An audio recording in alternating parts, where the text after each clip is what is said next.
Hi friends, നമസ്കാരം. Krishna's story ടൈമിലേക്ക് എല്ലാവർക്കും സ്വാഗതം. ശ്യാമവർണ്ണൻ കഥ കേൾക്കാം. ശ്യാമവർണ്ണൻ എല്ലാവരും കേട്ടു തുടങ്ങിയിട്ടുണ്ടാകുമെന്ന് കരുതട്ടെ. എല്ലാവർക്കും ശ്രീകൃഷ്ണ ഭഗവാന്റെ അനുഗ്രഹാശിസ്സുകൾ ഉണ്ടാകട്ടെ എന്ന് പ്രാർത്ഥിക്കുന്നു. ശ്യാമവർണ്ണൻ എന്ന ഈ പുസ്തകത്തിൻ്റെ രചയിതാവ് ദേവ്ദത്ത് പട്നായിക്, മലയാളത്തിൽ വിവർത്തനം ചെയ്തത് ശ്രീലത എസ്, ഓഡിയോ നിങ്ങളിലേക്ക് എത്തിക്കുന്നത് കൃഷ്ണകുമാരി. ഇന്നത്തെ ഭാഗത്തിലേക്ക്. ഓം ശ്രീകൃഷ്ണ പരമാത്മനേ നമഃ. സുധർമ്മത്തിൻ്റെ പതനം. കംസന്റെ നിഷ്ഠൂര പ്രവൃത്തികളിൽ കുപിതരായ യാദവ ഗോത്രങ്ങളുടെ ഭരണക്കൂട്ടുകെട്ട് അയാളെ മധുരയിൽ നിന്നും ഓടിക്കുവാൻ തീരുമാനമെടുത്തു. പക്ഷേ ഉപദേശക സമിതിക്ക് പ്രവർത്തിക്കുവാൻ കഴിയുന്നതിനു മുൻപേ തന്നെ കംസൻ ഒരു അട്ടിമറി പ്രയോഗം നടത്തി. അയാളുടെ പട്ടാളക്കാർ ഓരോ മുതിർന്ന അംഗത്തെയും വധിക്കുകയോ തുറുങ്കൽ അടയ്ക്കുകയോ ചെയ്തുകൊണ്ട് സുധർമ്മത്തിൽ നിന്ന് മധുരയുടെ നിയന്ത്രണം തട്ടിയെടുത്തു. ഒരൊറ്റ എതിരാളിയെ പോലും വെറുതെ വിട്ടില്ല. കംസന്റെ പിതാവായ ഉഗ്രസേനനെ പോലും തുറുങ്കിൽ അടച്ചു. ജരാസന്ധന് ആഹ്ലാദം പകർന്നുകൊണ്ട് യാദവരെ ഭയചകിതരാക്കിക്കൊണ്ട് മധുരയുടെ സർവാധിപതി താനാണെന്ന് കംസൻ സ്വയം പ്രഖ്യാപനം നടത്തി. യാദവ ഗോത്രങ്ങളുടെ ഭരണക്കൂട്ടുകെട്ടുകളുടെ പതനം സഹിക്കാനാവാതെ ശൂരസേനൻ ഹൃദയം പൊട്ടി മരിച്ചു. ഇനി പ്രത്യേകം കോളത്തിൽ കൊടുത്തത്, കംസൻ മധുരയിലെ ജനാധിപത്യം അഥവാ ഏതാനും പേർ ചേർന്നുള്ള ഭരണം മറിച്ചിടുന്നു. അത് ഏകാധിപത്യ ഭരണം കൊണ്ട് പകരം വയ്ക്കുന്നു. ഒരു സ്വേച്ഛാധികാരി ആയി തീരുകയും ചെയ്യുന്നു. ഈ കഥയിൽ ഗംഗാ സമതലങ്ങളിലെ ഒരു ചരിത്രപരമായ അധികാര വ്യതിയാനം പ്രതിഫലിക്കുന്നുണ്ട് എന്ന് വിശ്വസിച്ചു വരുന്നു. സ്വേച്ഛാധിപത്യ ഭരണ ഇഷ്ടപ്പെടുന്ന ജരാസന്ധനെ പോലെയുള്ള അതിമോഹികളായ രാജാക്കന്മാരാൽ നശിപ്പിക്കപ്പെടും വരെ പുരാതന ഇന്ത്യയുടെ ജനപദങ്ങൾക്കിടയിൽ ജനാധിപത്യ പരമാധികാര രാജ്യം, ജനാധിപത്യം എന്ന ആശയങ്ങൾ പരിചിതമായിരുന്നു. ചില ചരിത്രകാരന്മാർ പറയുന്നത് കംസന്റെ പേര് 2000 വർഷങ്ങൾക്ക് മുമ്പ് വടക്കേ ഇന്ത്യയുടെ ഭൂരിഭാഗവും ഭരിച്ചിരുന്ന കുഷൻ വംശ രാജാവായ കനിഷ്കനുമായി ബന്ധപ്പെട്ട് കിടക്കുന്നു എന്നാണ്. കൃഷ്ണന്റെ കഥ ആരംഭിക്കുന്നത് ശിശു നിഗ്രഹകനായ കംസനിൽ നിന്നാണ്. അവസാനിക്കുന്നതാകട്ടെ ശിശു നിഗ്രഹകനായ അശ്വത്ഥമാവിലുമാണ്. അത്രയും ഭാഗം കോളത്തിൽ കൊടുത്തതാണ്. അടുത്ത ഭാഗം, 6 സന്താനങ്ങളുടെ മരണം. തനിക്ക് ആദ്യം ജനിച്ച കുഞ്ഞ് തൻ്റെ സ്വന്തം കൺമുന്നിൽ വെച്ച് കൊല്ലപ്പെടുന്നത് കാണാൻ ഇടയായതിൻ്റെ ഞെട്ടൽ ദേവകിക്ക് താങ്ങുവാൻ കഴിയുമായിരുന്നില്ല. നമുക്ക് ഇനിമേൽ കൂടുതൽ കുഞ്ഞുങ്ങൾ വേണ്ട, അവർ ഭർത്താവിനോട് പറഞ്ഞു. വസുദേവൻ വിയോജിച്ചു. നമ്മുടെ 8ാമത്തെ പുത്രൻ കംസന്റെ അത്യാർത്തിയിൽ നിന്നും അതിമോഹത്തിൽ നിന്നും ഈ ലോകത്തെ വിമോചിപ്പിക്കുമെങ്കിൽ അവൻ ജനിക്കുന്നുണ്ട് എന്ന് ഉറപ്പാക്കേണ്ടത് നമ്മുടെ കടമയാണ്. ഇനി കൂടുതൽ കുഞ്ഞുങ്ങൾ ജനിക്കാതിരിക്കുമല്ലോ എന്നതുകൊണ്ട് ഭർത്താവിനെയും ഭാര്യയെയും വേർപിരിക്കുന്നതിന് കംസന് പ്രലോഭനമുണ്ടായി. പക്ഷേ പൂതന പറഞ്ഞു, ഓരോരിക്കലും ഒരു സ്ത്രീ രജസ്വലയാകുമ്പോഴും ഒരു പൂർവികന് പുനർജനിക്കുന്നതിനുള്ള അവസരം നഷ്ടപ്പെടുന്നു. പുനർജനനം തടയുന്നത് വഴി പിതൃക്കളുടെ ക്രോധം നീ ഏറ്റുവാങ്ങുന്നു. നിന്റെ അമ്മ നിന്നെ ശപിച്ചതുപോലെ തന്നെ അവരും നിന്നെ ശപിക്കും. അത് സംഭവിക്കുന്നതിന് നീയായിട്ട് ഇടയാക്കരുത്. നിനക്ക് ആവശ്യത്തിന് ശാപങ്ങൾ കിട്ടിക്കഴിഞ്ഞിട്ടില്ലേ? വസുദേവൻ ദേവകിക്ക് ഒപ്പം തന്നെ കഴിയട്ടെ. തങ്ങളെ കാത്തിരിക്കുന്ന വിധി എന്താണ് എന്ന് മനസ്സിലാക്കിയിട്ടും അവർ പിന്നെയും കുഞ്ഞുങ്ങളെ ജനിപ്പിക്കുന്നുവെങ്കിൽ അത് അവരുടെ ഭാരമാണ്, നിന്റെ അല്ല. അങ്ങനെ ദേവകിയും വസുദേവനും തങ്ങൾക്ക് സന്താനങ്ങൾ ജനിക്കട്ടെ എന്നതിനും കംസന്റെ കൈകൾ കൊണ്ട് അവർ വധിക്കപ്പെടുന്നതിന് സാക്ഷികളാവട്ടെ എന്നതിനും തീരുമാനമായി. ഇത് 6 പ്രാവശ്യം സംഭവിച്ചു. നമ്മൾ എന്തിനാണ് ഇങ്ങനെ സഹിക്കുന്നത്? ദേവകി ആശങ്കപ്പെട്ടു. വസുദേവൻ പ്രതിവചിച്ചു, ഒരു കാരണവുമില്ലാതെ ലോകത്തിൽ ഒന്നും തന്നെ സംഭവിക്കുന്നില്ല. നമ്മുടെ കഷ്ടപ്പാടുകൾ, നമ്മുടെ മക്കളുടെ കഷ്ടപ്പാടുകൾ ഇവയെല്ലാം തീർച്ചയായും നമ്മുടെ പൂർവജന്മങ്ങളിലെ ദുഷ്പ്രവൃത്തികളുടെ ഫലമായി സംഭവിക്കുന്നതായിരിക്കണം. ഈ ലോകത്തിൻ്റെ നിലനിൽപ്പ് പര്യാപ്തമാക്കുന്ന കർമ്മത്തിൻ്റെ നിയമം വ്യക്തമായി പ്രസ്താവിക്കപ്പെടുന്നുണ്ട്. ഓരോ ജീവിയും ഈ ജീവിതത്തിലെ അല്ലെങ്കിൽ അടുത്ത ജന്മത്തിലെ ജീവിതത്തിലോ തൻ്റെ പ്രവൃത്തികളുടെ ഫലങ്ങൾ അനുഭവിക്കുന്നതിന് ബാധ്യസ്ഥമത്രേ. CE 6-ാം നൂറ്റാണ്ടിൽ രചിക്കപ്പെട്ട ദേവി ഭാഗവത പ്രകാരം വസുദേവൻ തൻ്റെ 6 മക്കളുടെയും മരണത്തിന് സാക്ഷ്യം വഹിക്കുന്നുണ്ട്.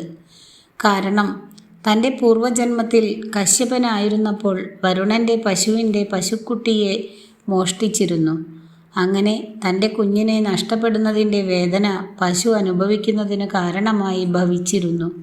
ദേവകിയും അതേപോലെ തൻ്റെ പൂർവജന്മത്തിൽ അതിഥിയായിരുന്നപ്പോൾ തൻ്റെ എതിരാളിയായിരുന്ന ദിതിയുടെ ഗർഭപാത്രത്തിലെ ഭ്രൂണത്തിനെ 6 ഭാഗങ്ങളാക്കി പിരിക്കുന്നതിന് തൻ്റെ പുത്രനായ ഇന്ദ്രനെ പ്രോത്സാഹിപ്പിച്ചിരുന്നു. ലൈംഗികാസക്തിയിൽ തൻ്റെ പുത്രിയെ ബ്രഹ്മാവ് പിന്തുടരുന്നത് കണ്ട് മരീചിയുടെ 6 മക്കളും ചിരിച്ചുവെന്ന് ഹരിവംശം നമ്മെ അറിയിക്കുന്നുണ്ട്. അതുകൊണ്ട് ഒരു അസുരൻ്റെ മക്കളായി അവർ ജനിക്കട്ടെ എന്ന് ബ്രഹ്മാവ് അവരെ ശപിച്ചു. അവർ കാലനേമിയുടെ മക്കളായി പുനർജനിച്ചു. അവർ ബ്രഹ്മാവിനെ ആരാധിക്കുന്നത് കാലനേമിയുടെ പിതാവ് ഹിരണ്യകശിപു കാണാനിടയായി. അടുത്ത ജന്മത്തിൽ അവർ തങ്ങളുടെ സ്വന്തം പിതാവിനാൽ വധിക്കപ്പെടുമെന്ന് അയാൾ അവരെ ശപിച്ചു. അങ്ങനെയാണ് കാലനേമിയുടെ സന്താനങ്ങളുടെ പുനർജന്മം എടുത്തിരുന്ന ദേവകിയും സന്താനങ്ങൾ കാലനേമിയുടെ പുനർജന്മമായ കംസനാൽ വധിക്കപ്പെട്ടത്.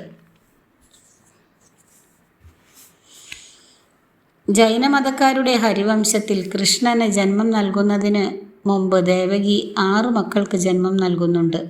6 മക്കളെയും ദൈവങ്ങൾ തിരികെയെടുത്ത് ചാപ്പിള്ളമാരെ പകരം വെച്ചു. ബലരാമൻ്റെ ജനനം. ദേവകി തൻ്റെ 7ാമത്തെ പുത്രനെ ഗർഭം ധരിച്ചപ്പോൾ ജനിക്കാത്ത കുഞ്ഞിനെ വസുദേവൻ്റെ മറ്റൊരു ഭാര്യയായ രോഹിണിയുടെ ശരീരത്തിലേക്ക് സ്ഥാനമാറ്റം ചെയ്യുവാൻ വിഷ്ണു യോഗമായ ദേവിയോട് ആവശ്യപ്പെട്ടു. ദേവകിയുടെ ഗർഭപാത്രത്തിൽ ഗർഭം ധരിക്കപ്പെട്ട് രോഹിണി ജന്മം നൽകിയ ഈ കുഞ്ഞിന് ബലരാമൻ എന്ന് നാമകരണം ചെയ്തു. പൂർണ്ണചന്ദ്രനെ പോലെ സുന്ദരനായിരുന്നു അവൻ. നീണ്ട് വളവ് ഒട്ടുമില്ലാത്ത ഋജുവായ തലമുടിയായിരുന്നു അവൻ്റേത്. അവൻ യാദവരാമനായിരുന്നു, ശേഷൻ്റെ മനുഷ്യാവതാരം. വലിയ രൂപഭംഗിയൊത്ത കണ്ണുകളും കട്ടിയുള്ള നിബിഡമായ പുരികങ്ങളുമുള്ള ഉയരം കൂടിയ ഉറച്ച മാംസപേശികളുള്ള ഒരു ഒത്ത മനുഷ്യനായി ബലരാമൻ വളർന്നുവരും. ഒരു കാപട്യവുമില്ലാത്ത സത്യസന്ധനായ ഒരു യോദ്ധാവായിരിക്കും അയാൾ. ഫലോദ്യാനങ്ങളോടും പൂന്തോട്ടങ്ങളോടും പാടങ്ങളോടും കൃഷിയോടും അങ്ങേയറ്റം സ്നേഹമുള്ള ഒരുവൻ. നഗരത്തെക്കാൾ അധികം ഗ്രാമത്തെ ഇഷ്ടപ്പെടുന്ന ആൾ. ദേവകിയുടെ 7ാമത്തെ ഗർഭം അലസിപ്പോയി എന്ന് കംസനെ അറിയിച്ചു. അതിനാൽ അടുത്ത കുഞ്ഞിനായി താൻ വധിക്കുവാൻ നിശ്ചയിച്ചിരുന്നവൻ അയാൾ കാത്തിരുന്നു. ബലരാമൻ സൃഷ്ടിക്കപ്പെട്ടത് ഒരു ഗർഭപാത്രത്തിൽ നിന്ന് പിഴുതെടുത്ത്, അതായത് ബ്രാക്കറ്റിലെ കർഷണം, മറ്റൊരു ഗർഭപാത്രത്തിൽ യോജിപ്പിച്ച് ബ്രാക്കറ്റിലെ സാമം എടുത്തതായതിനാൽ സംകർഷണൻ എന്നും വിളിക്കപ്പെടുന്നുണ്ട്.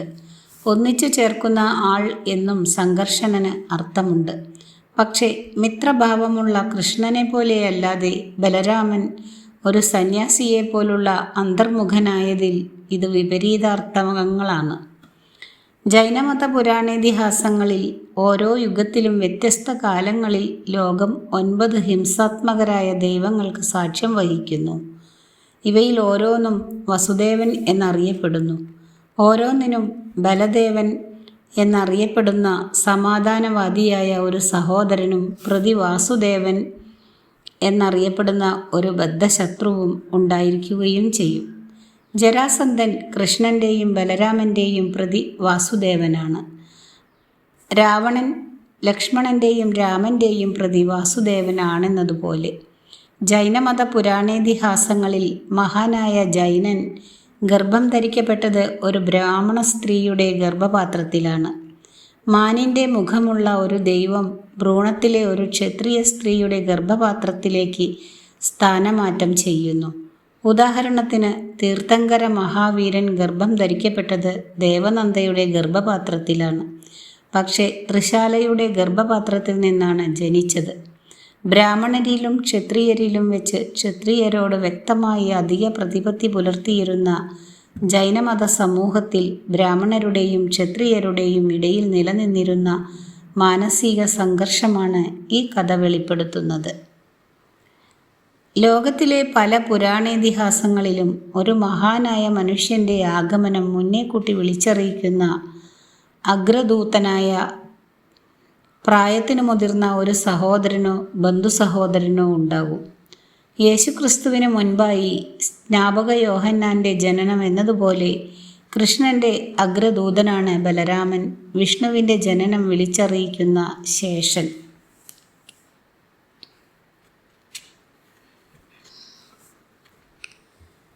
അടുത്തത് കൃഷ്ണൻ്റെ ജനനം. കൂറ്റാക്കൂറ്റിരുട്ടുള്ള കാറ്റും കോളും നിറഞ്ഞ ഒരു രാത്രിയിൽ കാറ്റ് ചൂളം വിളിച്ചുകൊണ്ട് നഗരത്തിലെ എല്ലാ വിളക്കുകളും ഊതിക്കെടുത്തുകയും ഗ്രാമപ്രദേശങ്ങളിൽ മഴ വീശിയടിക്കുകയും ചെയ്യവേ, വെളുത്ത പക്ഷത്തിനു ശേഷം ക്ഷയിച്ചു തുടങ്ങിയ ചന്ദ്രൻ്റെ വെട്ടത്തിൽ വസുദേവൻ്റെ 8ാമത്തെ കുട്ടി നിശബ്ദം ദേവകിയുടെ ഗർഭപാത്രത്തിൽ നിന്ന് ഭൂമിയിലേക്ക് ഊർന്നിറങ്ങി. അത് ഒരു ആൺകുട്ടിയായിരുന്നു. താൻ ജനിച്ച രാത്രി പോലെ ഇരുണ്ട നിറമുള്ളവൻ, ആകാശം മൂടി നിന്ന മഴമേഘങ്ങളെപ്പോലെ ഇരുണ്ടവൻ. ദേവകിക്ക് യാതൊരു പ്രസവവേദനയും അനുഭവപ്പെട്ടില്ല. നവജാത ശിശു കരഞ്ഞില്ല. അതിനു പകരം അവൻ പുഞ്ചിരിക്കുകയും ആവേശം കൊണ്ട് ഗളഗള ശബ്ദം പുറപ്പെടുവിക്കുകയും ചെയ്തു. മിന്നൽ പിണരിൻ്റെ ക്ഷണപ്രഭയുടെ ഒരു മിന്നിമറയലിനിടെ ശിശുവിൻ്റെ ശരീരത്തിൽ 4 ചിഹ്നങ്ങൾ, ശംഖചക്രം, ഗദ, താമര കാണപ്പെടുന്നുണ്ടെന്ന് വസുദേവൻ ശ്രദ്ധിച്ചു. ഇത് ഒരു സാധാരണ ശിശുവല്ല. ഇതാണ് പ്രവചിക്കപ്പെട്ട ആ കുഞ്ഞ്. ഇത് വിഷ്ണുവായിരുന്നു, ഭൂമിയിൽ വന്നു പിറന്ന അപാരത. യോഗമായാദേവിയുടെ ഉപദേശപ്രകാരം വസുദേവൻ ആ ശിശുവിനെ ചൂരൽക്കുട്ടയിൽ എടുത്തു വെച്ചു. പിന്നെ അവനെ മധുരയിൽ നിന്ന് പുറത്ത് കംസൻ്റെ കയ്യെത്താ ദൂരത്തേക്ക് ഒളിച്ചു കടത്തുവാൻ തയ്യാറെടുത്തു. യോഗമായ മന്ത്രശക്തിയാൽ എന്ന പോലെ നഗരത്തിൽ നിദ്രയുടെ നിഴൽ വീഴ്ത്തി. കൊട്ടാരവാതിലുകൾ മലർക്കേ തുറന്നിട്ടു.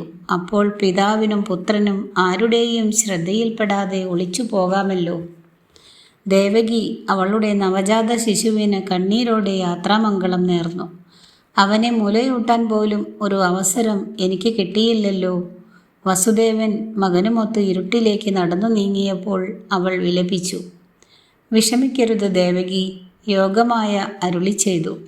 ഉടനെ തന്നെ നീ ഒരു പുത്രിയാൽ അനുഗ്രഹിക്കപ്പെട്ടവളാകും. നീ അവളെ സുഭദ്ര എന്ന് വിളിക്കും. അവൾ നിനക്ക് അമ്മയുടെ ആനന്ദം കൊണ്ടുവരും. കോളത്തിൽ ദേവന്മാർ നിദ്രയിലായിരിക്കുകയും അസുരന്മാർ പെരുകുകയും ചെയ്യുന്ന മഴക്കാലത്തുള്ള 4 മാസങ്ങളിൽ, അതായത് ചതുർമാസങ്ങളിൽ, ചന്ദ്രൻ ക്ഷീണിതനായിക്കൊണ്ടിരിക്കുന്ന കാലത്ത് ബ്രാക്കറ്റിൽ കൃഷ്ണപക്ഷം കൊണ്ടാടപ്പെടുന്ന ചുരുക്കം ചില ആഘോഷങ്ങളിൽപ്പെട്ട ഒന്നാണ് കൃഷ്ണൻ്റെ ജനനം. കൃഷ്ണനെ കൊണ്ടുപോയി കഴിഞ്ഞതിനു ശേഷം 4 കൈകളുള്ള തൻ്റെ ശിശുവിന് സദൃശമായ ഒരു ബിംബം ദേവകി കല്ലിൽ മെനഞ്ഞെടുത്തു എന്ന് പറയപ്പെടുന്നുണ്ട്. തൻ്റെ പുത്രൻ ഗോപാലകരുടെ ഗ്രാമത്തിൽ വളർന്നു വരവേ ദേവകിക്ക് സാന്ത്വനം പകർന്നുകൊടുത്ത ആ വിഗ്രഹം തങ്ങളുടെ കോവിലിൽ പ്രതിഷ്ഠിച്ചിട്ടുണ്ട് എന്ന് പല ക്ഷേത്രങ്ങളും അവകാശവാദം ഉന്നയിക്കുന്നുണ്ട്.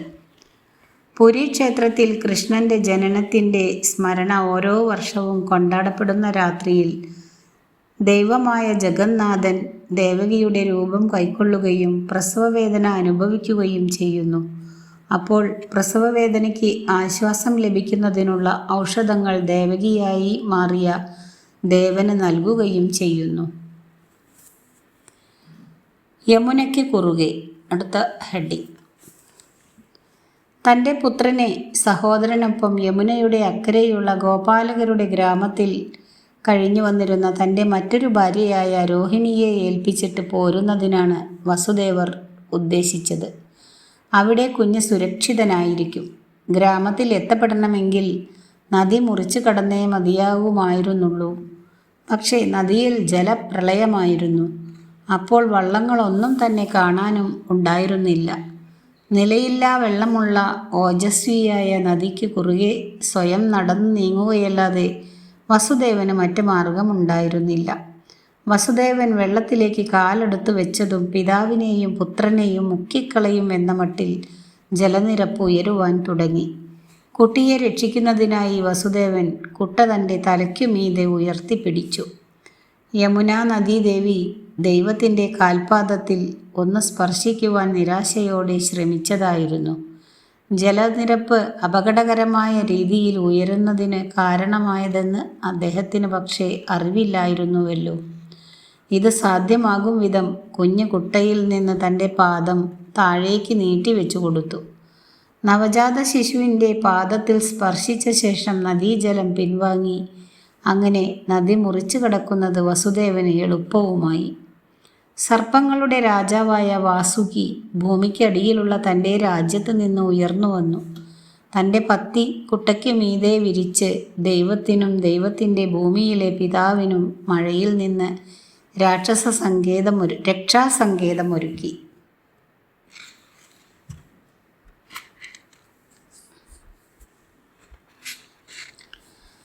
12-ാം നൂറ്റാണ്ടിൽ കർണാടകത്തിലെ ഹൊയ്സാലമാർ നിർമ്മിച്ച അമൃതേശ്വര ക്ഷേത്രത്തിൽ കൃഷ്ണൻ്റെ ജനന സമയത്ത് വസുദേവൻ ഒരു കഴുതയെ കുനിഞ്ഞു വന്ദിക്കുന്നതും അതിനോട് കരയരുതേ എന്ന് അഭ്യർത്ഥിക്കുകയും ചെയ്യുന്ന മട്ടിലുള്ള ഒരു ഫലകമുണ്ട്. എപ്പോഴെല്ലാം ദേവകി ഒരു കുഞ്ഞിന് ജന്മം നൽകിയോ അപ്പോഴെല്ലാം ആ കഴുത കരഞ്ഞ് ശബ്ദം കേൾപ്പിച്ചിരുന്നു. അത് കേൾക്കുന്ന ഉടനെ കംസൻ ദേവകിയുടെ അന്തഃപുരത്തിലേക്ക് വരികയും നവജാത ശിശുവിനെ വധിക്കുകയും ചെയ്യും. വസുദേവൻ നദിക്ക് കുറുകെ നടക്കുന്നത് അതിനെ മറുകരയുമായി ബന്ധിപ്പിക്കുന്ന ആഴം കുറഞ്ഞ ഭാഗത്ത് സംസ്കൃതത്തിൽ തീർത്ഥം കൂടിയാണ്. തീർത്ഥം ഒരു പുണ്യസ്ഥലമായിട്ടാണ് എപ്പോഴും പരിഗണിച്ചു വരുന്നത്. കാരണം അത് മനുഷ്യ സമൂഹവുമായുള്ള ബന്ധം ഒഴിവാക്കുന്ന സന്യാസിമാർക്ക് ഒരു വള്ളത്തിൻ്റെ സഹായം കൂടാതെ അക്കരെ എത്തുന്നതിന് സഹായകമാകുമല്ലോ. ഒരു നായകന് അല്ലെങ്കിൽ ദൈവത്തിന് ഒരു സർപ്പത്തിൻ്റെ പത്തി ഉപയോഗിച്ച് അഭയം നൽകുന്നത് ഹിന്ദുമത, ബുദ്ധമത, ജൈനമത പുരാവൃത്താഖ്യാനങ്ങളിൽ ആവർത്തിച്ചു വരുന്ന വിഷയമാണ്. മെസപ്പൊട്ടാമിയയിലെ സാർഗൺ, ഇസ്രായേലിലെ മോസസ് പോലെയുള്ള നായക ദൈവങ്ങളെ അവരുടെ പ്രബലരായ ശത്രുക്കളിൽ നിന്ന് രക്ഷിക്കാൻ നദികളുടെ കുറുകെ എടുത്തു കടത്തിയ തരം മുഴുനീള കഥകൾ പ്രാചീനമായ പുരാണേതിഹാസങ്ങളിൽ ആവോളമുണ്ട്. വസുദേവനെ ആനകദുന്ദുബി എന്നാണ് നാമകരണം ചെയ്തിരുന്നത്. കാരണം ജനന സമയത്ത് അദ്ദേഹം കൃഷ്ണൻ്റെ പിതാവാകുമെന്ന് ദൈവങ്ങൾ ദുന്ദുബി കൊട്ടിയിരുന്നു. ഭൂകാശ്യപ അല്ലെങ്കിൽ ഭൂമിയിലെ കാശ്യപൻ എന്നും അദ്ദേഹം വിളിക്കപ്പെടുന്നുണ്ട്. നന്ദൻ്റെ മകൾ. അടുത്ത ഹെഡിങ്. ഇതിനിടെ ഗോകുലത്തിൽ നന്ദൻ്റെ പത്നിയായ യശോദ പ്രസവവേദന അനുഭവിക്കുകയായിരുന്നു. വർഷങ്ങളായി യശോദയുടെ ഗ്രാമത്തിലെ സ്ത്രീകൾ യശോദയെ അകറ്റി നിർത്തിയിരിക്കുകയായിരുന്നു. കാരണം അവൾ വന്ധ്യയായിരുന്നു. തലമുടി നരച്ചു തുടങ്ങിയ കാലത്ത് ഗർഭം ധരിച്ചപ്പോൾ തൻ്റെ ഭാഗ്യത്തെക്കുറിച്ച് യശോദയ്ക്ക് തന്നെ വിശ്വസിക്കുവാൻ സാധിച്ചില്ല. വസുദേവൻ യമുനാ നദി മുറിച്ചു കടക്കുന്ന വേളയിൽ യശോദ പശുക്കൂട്ടിൽ ഒരു വൈക്കോൽ തുറുവിൽ അമറിക്കൊണ്ടിരിക്കുന്ന പശുക്കളാൽ ചുറ്റപ്പെട്ട് തൻ്റെ കുഞ്ഞിന് ജന്മം നൽകുവാൻ തയ്യാറായി വിശ്രമിക്കുകയായിരുന്നു. ശിശു ജനിച്ചപ്പോഴേക്കും അവൾ അത്രയ്ക്കും തളർന്ന അവശയായി പോയിരുന്നു. അതിനാൽ അവൾ ഉറങ്ങുവാൻ തുടങ്ങി. വസുദേവൻ ഗോകുലത്തിൽ എത്തിയതും യശോദ കൈകളിൽ ഒരു പെൺകുട്ടിയുമായി ഉറങ്ങിയിരിക്കുന്ന പശുക്കൂട്ടിലേക്ക് പ്രവേശിക്കുവാൻ യോഗമായ അദ്ദേഹത്തിന് വഴികാട്ടി. ദേവിയുടെ ആജ്ഞാനുസരണം വസുദേവൻ 2 കുട്ടികളെയും പരസ്പരം മാറ്റി യശോദയുടെ കൈകളിൽ തൻ്റെ മകനെ വെച്ചുകൊടുത്ത് നന്ദൻ്റെ മകളുമായി മധുരയിലേക്ക് അദ്ദേഹം മടങ്ങി. നന്ദനു മാത്രമേ ഈ രഹസ്യം അറിയാമായിരുന്നുള്ളൂ. പക്ഷേ ലോക നന്മയ്ക്ക് വേണ്ടി അറിഞ്ഞുകൊണ്ടു തന്നെ അദ്ദേഹം തൻ്റെ മകളെ പരിത്യജിച്ചു. ഞാൻ എൻ്റെ ജീവൻ കൊടുത്തും നിങ്ങളുടെ മകനെ രക്ഷിക്കും, അദ്ദേഹം വസുദേവനോട് പറഞ്ഞു. അവൻ നമ്മളെ കംസൻ്റെ നിഷ്ഠൂര ഭരണത്തിൽ നിന്ന് മോചിപ്പിക്കും. ഇനി കോളത്തിലെ ഭാഗം കൂടി. ബുദ്ധമതത്തിലെ ഘട്ടജാതക കഥയിൽ മഹാകംസൻ എന്ന രാജാവിന് കംസൻ, ഉപകംസൻ എന്നീ 2 പുത്രന്മാരും ദേവഭാഗ എന്നൊരു പുത്രിയും ഉണ്ടായിരുന്നു. ദേവഭാഗയുടെ പുത്രൻ രാജ്യവും കംസൻ്റെ വംശപരമ്പരയും നശിപ്പിക്കുമെന്ന് പ്രവചിക്കപ്പെട്ടിരുന്നു.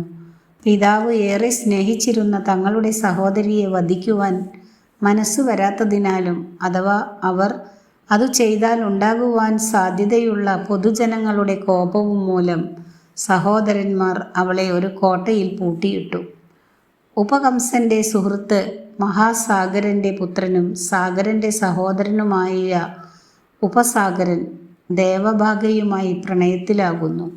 അവളെ രഹസ്യമായി കോട്ടയിൽ വെച്ച് സന്ധിക്കുകയും ചെയ്യുന്നു. അധികം വൈകാതെ ദേവഭാഗ ഒരു പുത്രന് ജന്മം നൽകുന്നു. അവളുടെ ഭൃത്യയായ നന്ദഗോപയുടെയും അവളുടെ ഭർത്താവ് അന്തകവേണുവിൻ്റെയും പുത്രിയുമായി പുത്രനെ പരസ്പരം മാറ്റുന്നു. അതേപോലെ ദേവഭാഗയുടെ 9 പുത്രന്മാരെയും നന്ദഗോപയുടെ പുത്രിമാരുമായി പരസ്പരം മാറ്റി. പ്രവചനം ഒരു പുത്രൻ എന്ന് പറഞ്ഞിരുന്നതിനാൽ പുത്രിമാരെ വെറുതെ വിട്ടു. അന്തകവേണു ഉപസാഗരൻ്റെയും ദേവഭാഗയുടെയും 10 പുത്രന്മാരെയും വളർത്തി ശക്തരായ ഗുസ്തിക്കാരാക്കുന്നു. അവരുടെ പേരുകൾ വസുദേവൻ, ബലദേവൻ, ചന്ദിദേവൻ, സൂര്യദേവൻ, അഗ്നിദേവൻ, വരുണ്ടദേവൻ, അർജുനൻ, പഞ്ചുനൻ, ഘട്ട, പണ്ഡിതൻ, അങ്കുരൻ എന്നായിരുന്നു. അങ്ങനെ കൃഷ്ണൻ്റെ ജനനകഥയുടെ അംശങ്ങൾ നമ്മൾ ബുദ്ധമത സൂത്രങ്ങളിലും കാണുന്നു. ജൈനമതത്തിലെ കൽപ്പസൂത്രപ്രകാരം കൃഷ്ണൻ വസുദേവനാണ് എന്ന സൂചന നൽകുന്ന 7 സ്വപ്നദർശനങ്ങൾ കൃഷ്ണൻ്റെ ജനനത്തിനു മുൻപ് ദേവകിക്കും ബലദേവനാണ് എന്ന സൂചന നൽകുന്ന 4 സ്വപ്നദർശനങ്ങൾ ബലരാമൻ്റെ ജനനത്തിനു മുൻപ് രോഹിണിക്കും ലഭിച്ചിരുന്നു. ഒരു ചക്രവർത്തിയുടെ ജനനത്തിന് മുമ്പേ 14 സ്വപ്നങ്ങൾ ഉണ്ടായിരിക്കും. ഒരു തീർത്ഥങ്കരൻ്റേതിനു മുമ്പ് 16 സ്വപ്നങ്ങളും ഓരോ സ്വപ്നവും കുടം, രത്നങ്ങളുടെ കൂമ്പാരം, താമരപ്പൂവുകൾ, സിംഹാസനം, പതാക, ആന, ഭാഗ്യത്തിൻ്റെ ദേവത, കുളം, സൂര്യൻ, ചന്ദ്രൻ മുതലായ ശുഭവസ്തുക്കൾ പ്രദർശിപ്പിക്കുന്നു. ഇതോടുകൂടി ഇന്നത്തെ ഭാഗം അവസാനിപ്പിക്കുന്നു. അടുത്ത ഹെഡിങ് യോഗമായയുടെ പ്രവചനം അടുത്ത ദിവസം കേൾപ്പിക്കാം. വീഡിയോ ഇഷ്ടമായാൽ എല്ലാവരും ഒന്ന് like, share, comment and subscribe എല്ലാം നൽകി ഈ ചാനലിനെ സപ്പോർട്ട് കൂടി ചെയ്യുക. Thank you.